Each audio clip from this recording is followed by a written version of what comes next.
오늘 12번째 시간입니다. 출애굽기 2번째 시간인데요. 끝까지 다 할 수 있을런지 모르겠습니다. 계속해서 출애굽기 2번째 공부하도록 하겠습니다. 지난번에는 출애굽기 1장에서 6장이 그 하나님 백성들 구속하는데 준비하신다고 그랬지요. 우리 하나님께서 그냥 일순간 생각하시고 무슨 일을 집행하시는 것이 아니고 미리 설계하시고 또 준비하시고 또 실행하시는 그 하나님을 볼 수가 있습니다. 1장에서 6장 사이에 살펴봤고요. 7장부터 이제 18장까지는 그 구속을 준비하신 하나님께서 실제적으로 구속하시는 그 내용이 나와 있는데 그 구속하시는 주 핵심은 피입니다, 여러분. 피. 어떻게 구속을 하시는가? 피로 구속을 합니다. 피로 구속함을 받은 하나님의 백성들이 19장에서 40장까지는 그 축복받는 내용이 나와 있습니다. 오늘은 7장부터 18장 사이에 나와 있는 피로 구속함을 받는 하나님 백성들에 대해서 살펴보는데요. 그러면 이 피에 대해서 성경을 몇 군데 찾아보고 출애굽기로 넘어오도록 하겠습니다. 피에 대한 언급은 창세기 4장에 나와 있는데요. 창세기 4장 11절을 다 같이 찾도록 하겠습니다. 창세기 4장은 누가 등장을 합니까? 가인이 등장을 하고 아벨이 등장하고 가인이 하나님 앞에 제사 드릴 때 연락이 되지 않아서 분을 내었지요. 동생에게 분을 내고 결국은 최초의 사람의 생명을 빼앗는 그런 사람이 됩니다. 그런 가인을 향하여서 하나님께서 4장 11절에 피에 대해서 그렇게 말씀을 하시는데 우리 다 같이 한 음성으로 받들어 있도록 하겠습니다. 땅이 그 입을 벌려 내 손에서부터 내 아우의 피를 받았은즉 내가 땅에서 저주를 받으리니. 아멘. 땅이 입을 벌렸다고 그렇게 하나님께서 말씀하시고요. 그 입을 벌려서 아우의 그 피를 받았다. 그러므로 네가 저주를 받을 것이다. 죽었는데 그 피를 하나님께서 언급하시고 그 피를 언급하신 하나님께서 저주를 말씀하셨습니다. 그래서 거기에 이 피와 생명이 연관되어 있음을 말씀을 하고 있고요. 조금 더 이제 구체적으로 노아 이 홍수 뒤에 하나님께서 9장으로 넘어가 보겠습니다. 창세기 9장 4절 5절인데요.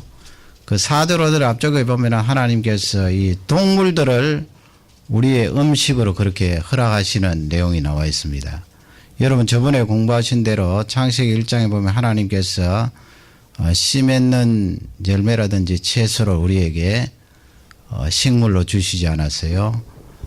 그래서 아담과 하와가 처음 지음을 받았을 때 그 영생하는 그 상태에서 이 짐승의 고기를 먹지 않고 과일이라든지 채소만 먹고 영생할 수 있도록 하나님께서 그렇게 만드셨습니다. 그러나 죄가 이 세상에 들어오므로 지구의 환경이 변화가 일어나고 특히 노아 홍수 때 큰 지각의 변동뿐만 아니고 천상의 이 물청이라 그러죠. 지구를 두르고 있는 그 물청이 다 부서져 내리는 바람에 이 환경의 변동이 일어나기 시작했습니다. 그래서 9장에 보면은 동물들을 그렇게 먹을 수 있도록 허락을 하셨는데 그 동물 고기를 먹을 때 주의할 것을 이제 말씀하셨어요. 4절을 먼저 받들어 읽도록 하겠습니다. 4절 읽겠습니다.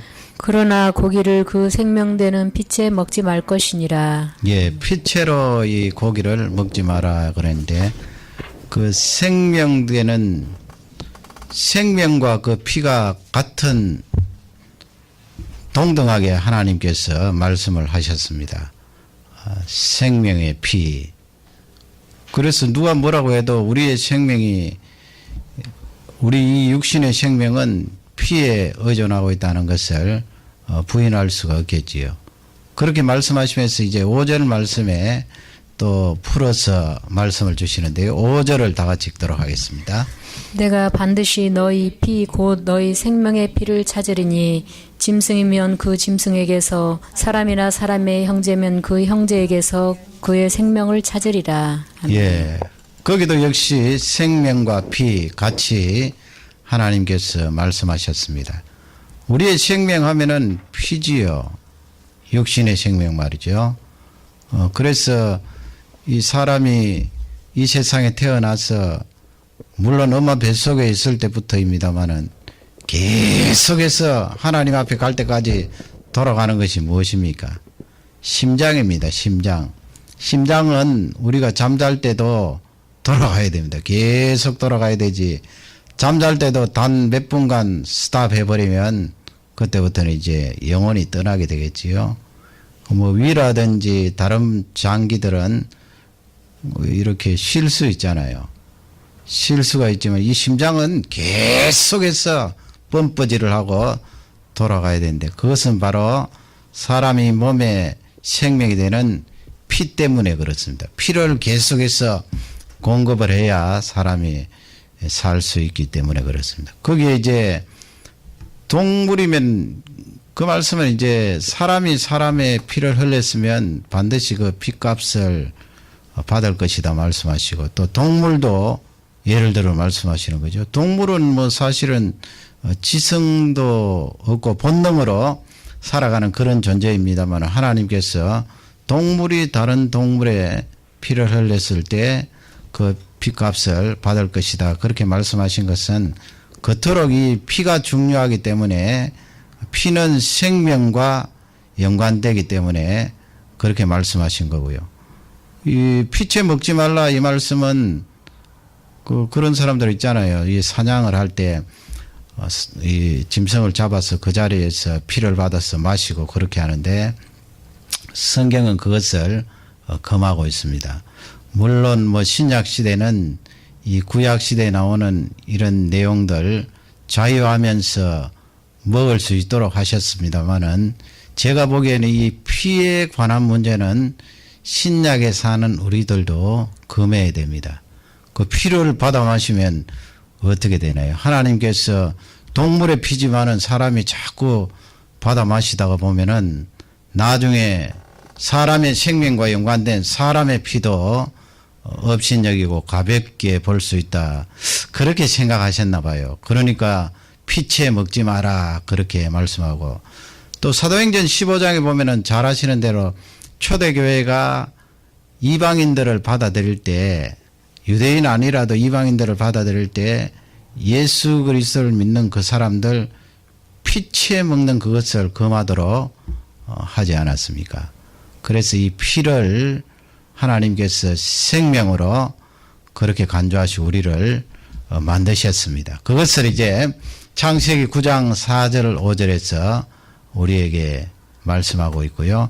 그 다음에 이제 출애굽기로 한번 넘어와 보세요. 출애굽기 4장 24절이에요. 출애굽기 4장 24절인데 거기는 할례에 관하여서 모세에 대한 기록인데요. 출애굽기 4장 24절을 우리 다 같이 한 음성으로 받들어 있겠습니다. 여호와께서 길의 숙소에서 모세를 만나사 그를 죽이려 하시는지라. 예, 거기 뭐 숙소에서 이 말씀은 뭐 옛날에도 요즘처럼 호텔은 아닙니다만은 길 가는 상인들이라든지 나그네가 쉴 수 있도록 그렇게 뭐 야전 숙소라 그럴까요? 그런 숙소가 있는데 거기에 이제 모세가 지나갈 때에 하나님께서 그를 죽이려고 그랬어요. 만나셔서 상당히 그 적대적인 그런 태도로 하나님께서 모세를 죽이려고 그랬는데 성경을 읽으면서 이제 그런 내용을 보면은 좀 당황스럽잖아요. 3장부터 계속 하나님께서 모세를 부르셔서 내가 너를 이스라엘의 지도자로 삼겠다 그렇게 말씀하시고 4장으로 넘어와서 갑자기 하나님께서 모세를 죽이려고 그러신 것은 왜 그러셨는가? 25절을 읽으면 이해가 됩니다. 25절을 다 같이 읽도록 하겠습니다. 십보라가 차도를 취하여 그 아들의 양피를 베어 모세의 발 앞에 던지며 가로되 당신은 참으로 내게 피 남편이로다 하니. 아멘. 십보라는 그 모세의 아내지요. 이스라엘 사람인가요? 아닙니다. 미디안이라는 곳에 사는 미디안 제사장의 딸 십보라인데 차도를 취하여서 이 모세 아들 할례를 행한 거예요. 그러니 아마 이 두 번째 아들이 모세가 이집트 땅으로 가려고 할 때 난지가 얼마 안 되었는가 봐요. 그러나 난지 8일은 훨씬 지났는데 할례를 행하지 않았기 때문에 하나님께서 모세를 죽이려고 했는데 이 십보라가 차도를 취하여서 그 아기의 양피를 베고 이제 그 모세에게 당신은 나의 피남편이다 그렇게 고백을 하는데 뭐 그 피남편의 의미가 무엇인가 여러 가지 해석이 있습니다만은 그 가운데 가장 유력한 것은 이 아들 내 사랑하는 아들이 피 때문에 살았습니다. 그리고 남편인 모세 당신도 피 때문에 살았습니다. 그러므로 당신은 피 때문에 산 나의 남편입니다 하는 그런 고백이라는 거예요. 하나님께서 이렇게 모세를 죽이려고 하고 또 그 아들의 양피를 베어서 하나님의 말씀대로 행하니까 살려주시고 또 십보라의 고백을 통하여 당신은 나의 피난편입니다 그렇게 하게 한 것은 할례잖아요. 창세기 17장에 아브라함 가문에 있는 남자 또 그 가문에 있는 후손들 다 이 할례를 행하는데 옛날에 구약시대에는 그렇게 신체적으로 이 표시가 되도록 할례를 행해야 하는데 그 할례를 행할 때 가장 중요한 요소는 피입니다. 피를 흘려야 되잖아요. 그 피는 생명과 관계가 있습니다. 하나님께서 아브라함의 후손들 아브라함을 포함하여서 부르실 때 나는 너희들의 하나님이시다. 그렇게 언약 관계를 맺으신 거예요. 그 언약 관계를 맺는 징표로 할례를 행하게 하였는데 거기서 중요한 요소는 피를 흘렸다는 거예요. 생명이 걸려 있다는 것입니다. 이 언약 관계가 파괴가 되면 너는 죽을 것이다. 생명처럼 중요하고 생명과 연관되어 있는 그런 언약 관계다 하는 것을 우리에게 알려주고 있습니다. 그러면 성경에서 최초로 물론 간접적인 내용은 창세기 앞쪽에서 나옵니다만은 직접적으로 피 때문에 대속을 체험하는 그 장면이 있어요. 그것이 어디입니까? 바로 출애굽기 12장 되겠는데요. 그림을 한번 보시겠습니다. 그림을 보시면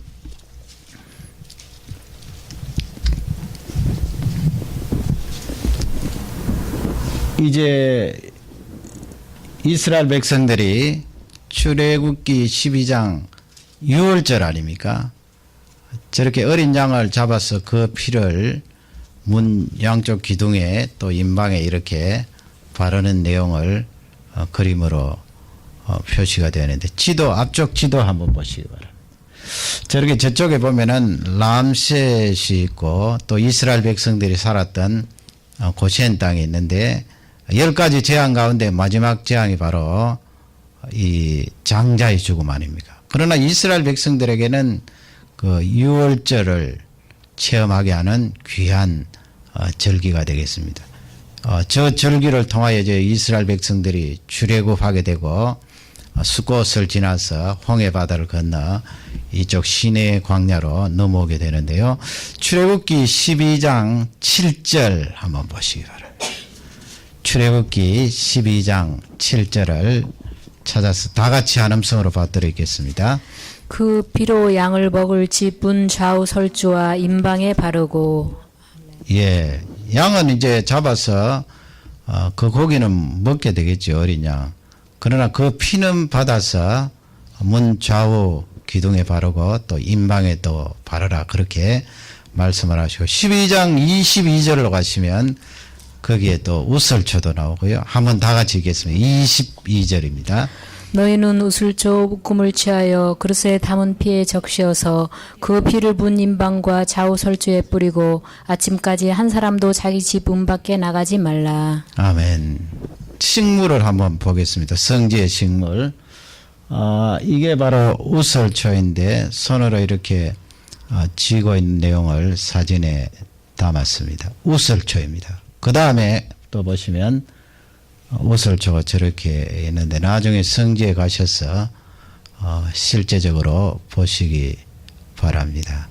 23절을 우리 다 같이 읽도록 하겠습니다. 23절입니다. 여호와께서 애굽 사람을 치러 두루 다니실 때에 문 임방과 좌우 설주의 피를 보시면 그 문을 넘으시고 멸하는 자로 너희 집에 들어가서 너희를 차지 못하게 하실 것임이니라. 아멘. 그 22절에 한 사람도 바깥에 나오지 마라 그렇게 말씀을 하셨지요. 그 말씀이 무슨 말씀입니까? 피를 바른 그 문 안에 있어야 된다는 거예요. 그래서 이것은 7절, 22절, 23절, 23절에는 그 피를 보시고 그 문을 넘으시고 그렇게 되어 있지 않습니까? 영혼을 데리고 가는 사자가 왔을 때 그 어린 양의 피를 보고 그 문을 지나갔다는 말씀이죠. 그러나 피를 바르지 않는 이집트 땅의 모든 백성들은 장자가 죽음을 당하는 그런 비통한 일이 일어나게 되었습니다. 그 피를 보시고 그 문을 넘으시고 그래서 패스 오버라고 그러죠. 넘어갔다는 거죠. 어떤 사람은 이제 성경 우리는 그런 분 없겠습니다만 6월절 하면 6월 달에 지키는 절기 아닌가 하는데 6월 넘어갔다는 것입니다. 패스 오버했다는 거예요. 예수 이것이 바로 구속을 말씀하고 있는데 바로 성경에 최초로 등장하는 그 대속입니다. 어린 양이 대신 죽고 그 피로 말미암아 이스라엘 백성들의 장자들이 다 살아났다는 그 대속을 나타내주고 있는 그런 내용입니다. 그러면 조금 더 넘어가서 출애굽기 24장 6절 8절인데 먼저 6절을 받들겠습니다. 출애굽기 24장 6절입니다. 모세가 피를 취하여 반은 여러 양푼에 담고 반은 단에 뿌리고. 예. 그 모세가 피를 취하여서 반은 양푼에 담고 반은 뿌렸다 그렇게 되어 있는데 지금 24장 부분은 하나님께서 이스라엘 백성들에게 말씀을 주신 그 부분이에요. 율법이라 그러죠. 20장부터 24장까지 나오는데 그 말씀을 주실 때 말씀을 주시면서 이스라엘 백성들과 언약을 확정하시는데 그 언약을 확정하실 때 피를 뿌리게 하셨어요. 8절을 다 같이 읽도록 하겠습니다. 모세가 그 피를 취하여 백성에게 뿌리러 가로되 이는 여호와께서 이 모든 말씀에 대하여 너희와 세우신 언약의 피니라. 아멘. 그 6절과 8절을 정리를 하면은 반은 백성들에게 뿌리고 반은 단에 뿌리고 하나님 앞에 뿌리고 절반씩 그렇게 나누어서 뿌렸는데 그것은 하나님께서 하나님 자녀들에게 말씀을 주시면서 그 언약 관계를 확실하게 하시는데 그 정표로 피를 사용했다는 거예요. 그 피가 바로 생명 아니에요. 생명을 말씀하시면서 그 피를 백성들에게 반 뿌리고 하나님 앞에 반 뿌리도록 그렇게 하셨고요. 출애굽기 29장 12절 보세요. 12절 보시면 거기에는 단에 뿌리는 것입니다. 이 성소 바깥에 있는 번제단에 피를 뿌리는 내용이 나와 있는데 29장 12절을 다 같이 읽도록 하겠습니다. 그 피를 내 손가락으로 단 뿔들에 바르고 그 피 전부를 단 밑에 쏟을지며. 예. 단에 그 뿔이 있는데 뿔은 하나님께서 피를 통하여 구속해 주시는 그 능력을 말씀을 하는데 거기에 손에 찍어서 이렇게 바르고 제사장이 그 다음에 나머지 피는 단 아래 그렇게 다 쏟도록 그렇게 하셨습니다. 그것도 구속을 나타내는 귀한 내용인데, 그러면 신약 성경으로 넘어가서 이런 피에 대해서 구체적으로 신학적으로 어떻게 신약 성경이 말씀을 하는지 살펴보기를 원합니다. 히브리서 10장으로 넘어가겠습니다. 히브리서 10장 19절 말씀인데요. 이런 구절은 표시를 해 놓으시고 암송을 하셔야 됩니다. 암송해야 될 그런 중요한 구절이 되겠지요. 이런 레위기라든지 출애굽기에 대한 귀한 그 설명이 되겠습니다. 10장 19절 말씀을 우리 다 같이 한음성으로 받들겠습니다.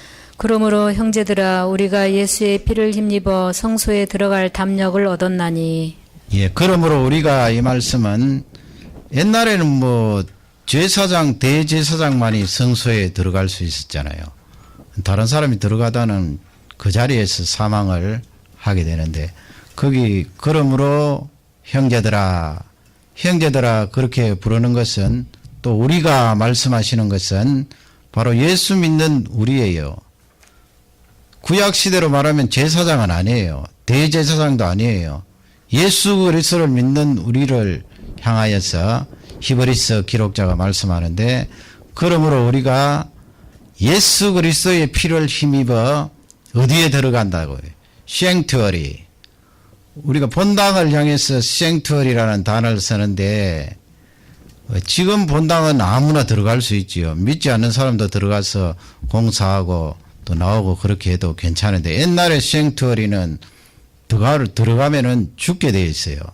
제사장만이 들어가서 그 피로 말미암아 하나님 앞에 제사를 드리고 나오게 되는데, 이 히브리서 저자는 예수 그리스도의 피로 말미암아 성소에 들어갈 담력을 얻었나니, 예수 그리스도의 피를 의지하고 과거에 제사장만이 들어갈 수 있었던 그 성소에 들어갈 수 있게 되었다. 하나님 앞에 나아갈 수 있게 되었다. 그 말씀이죠.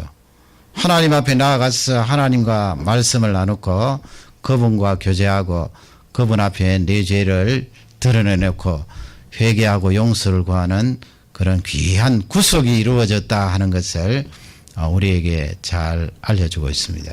그러면 그 다음 이렇게 넘기시면 베드로전서 1장이 있어요. 베드로전서 1장 18절을 먼저 받들어 있겠습니다. 야고보서 다음에 베드로전서 나오지요.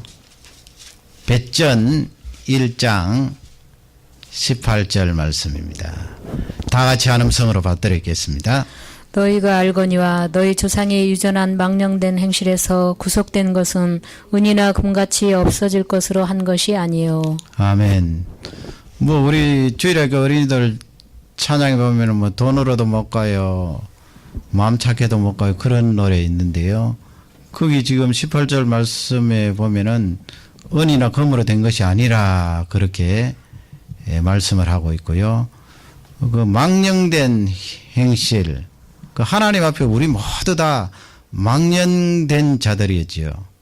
죄로 말미암아 그 망령된 자들이 되어서 영원히 멸망을 받을 수밖에 없었는데, 은으로도 아니고 금으로도 아니고 19절 말씀에 가면 그 답이 나와 있어요. 19절을 다 같이 읽도록 하겠습니다. 오직 흠없고 점없는 어린 양 같은 그리스도의 보배로운 피로 한 것이니라. 예, 흠없고 점없는 어린 양 같은 오직이라는 그런 수식어가 있고요. 그분으로 말미암아 되었다, 구원함을 받았다, 구속함을 받았다, 그것을 우리에게 알려주고 있습니다. 거기서 어린 양 같은 6월절 어린 양이 바로 예수 그리스도를 나타낸다 하는 것을 말씀하고 있습니다. 그러니 예수 그리스도 오시기 한 1500년 전에 이미 하나님께서 구속에 대해서 이스라엘 백성들에게 지시를 하시면서, 너희들이 첫 번째 아들이 죽지 않고 살은 것은 대신 어린 양이 죽었기 때문이다. 그 어린 양은 1500년 뒤에 이 세상에 오실 메시아를 나타내고, 그 하나님의 독생자이신 메시아가 십자가 위에서 우리를 위하여 목숨을 내어주심으로 그 피로 말미암아 우리가 구속함을 받았다는 것을 설명을 하고 있습니다. 로마서로 가서 로마서에도 거기 할례를 말씀하면서 로마서 3장으로 가보세요. 할례를 말씀하시면서 또 간접적으로 우리에게 그 피에 대해서 말씀을 하고 있습니다. 로마서 3장 30절입니다. 다 같이 우리 한음성으로 받들겠습니다. 할례자도 믿음으로 말미암아 또는 무할례자도 믿음으로 말미암아 의롭다 하실 하나님은 한 분이시니라. 아멘. 거기 할례라는 단어가 나오고요. 그 다음 믿음이라는 단어가 나오고 의롭다는 단어가 나오는데 거기 할례자나 무할례자나 이 말씀이죠. 구약시대에는 할례를 받아야 하나님의 자녀잖아요. 할례 없으면 이방 사람이에요. 하나님의 자녀가 아니에요. 그러나 예수 그리스도께서 오신 이후로는 육신적으로 뭐 할례를 받든 받지 않든 의롭다 함을 받을 수가 있어요. 무엇으로요? 믿음으로. 그 믿음이 뭐예요? 그 로마서 3장 전체를 보면 바로 예수 그리스도를 믿는 믿음이에요. 그 예수 그리스도가 누구인가요? 바로 유월절 어린 양 대신 십자가 위에서 우리를 위하여 죽으신 그 구세주 예수 그리스도를 말씀합니다. 그분의 십자가의 죽음과 그분의 보혈과 부활을 믿으면 하나님께서 우리를 향하여서 의롭다 칭하여 주신다는 것입니다. 그러면 그림을 한번 보겠습니다. 이스라엘 백성들이 이제 지도를 한번 보세요. 저쪽 이 삼각형 부분이 시내 광야 또 시내산에 있는 그 부분입니다. 시내산은 바로 이 꼭지점에 있고요. 저쪽 여러분들이 보시는 왼쪽 홍해바다 저쪽으로 보면 저기에 람세스가 있고 또 고센 땅이 있어서 유월절을 통하여서 저기서 출애굽하게 되는데 홍해바다를 이렇게 건너서 쭉 아래쪽으로 이스라엘 백성들이 내려와서 시내 광야 또 시내산에서 머물고 있는 내용이 이 출애굽기 내용인데요. 홍해바다 갈라지는 내용을 그림으로 한번 올려봤습니다. 참 장엄한 광경이죠. 하나님께서 저렇게 바닷물을 가르치고 또 말리셔서 이스라엘 백성들이 저곳으로 통과하게 하셨는데 신학적으로 보면은요, 이 홍해 바다를 통과하는 것이 거듭나고 세례받는 것을 말합니다. 물 가운데로 싹 지나잖아요. 그래서 에집트 땅은 과거에 내가 마귀의 종살이하고 죄로 말미암아 죽었던 종이 되었던 그 상태를 설명하고 예수 그리스도 어린 양의 그 피로 말미암아 이제 거듭나고 세례를 받는 것이 바로 홍해 바다를 싹 통과하는 거예요.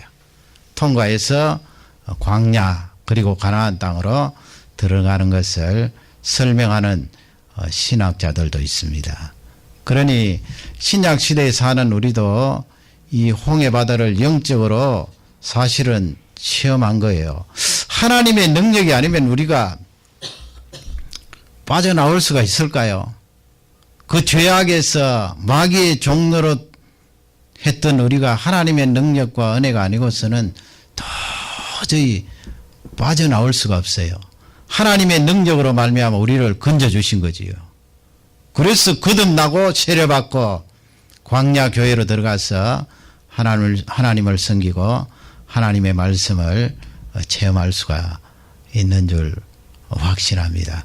오늘은 구속이 너무나 우리에게 확실하고 틀림없이 하나님께서 인정해 주는 귀한 말씀이라는 것을 잊지 마시고 감사하시기 바랍니다. 기차를 타고 오면서 이렇게 보니까 어떤 청년이 귀에 헤드폰을 꽂고 노래를 열심히 듣고 있는데 나중에는 이렇게 보니까 뭐 바로 앞에 있으니까 보이잖아요.